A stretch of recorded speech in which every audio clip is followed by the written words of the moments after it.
भला जब हम मर गए और मिट्टी और हड्डियां हो गए तो क्या फिर उठाए जाएंगे? और क्या हमारे बाप दादा भी जो पहले हो गुजरे हैं? कह दो कि हां और तुम लोग जलील होगे। बस वो तो एक जोर की आवाज होगी और ये उसी वक्त देखने लगेंगे और कहेंगे हाय कमबख्ती हमारी, यही जजा का दिन है। कहा जाएगा कि हां वही फैसले का दिन जिसको तुम झूठ समझते थे।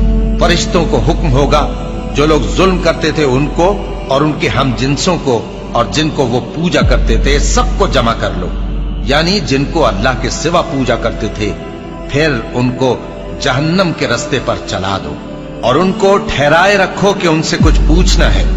तुमको क्या हुआ कि एक दूसरे की मदद नहीं करते?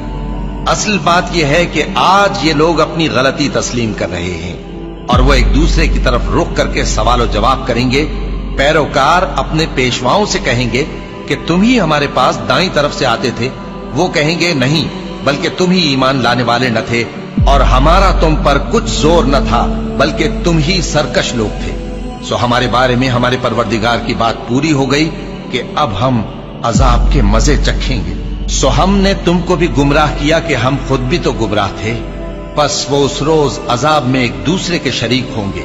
हम गुनाहगारों के साथ ऐसा ही किया करते हैं।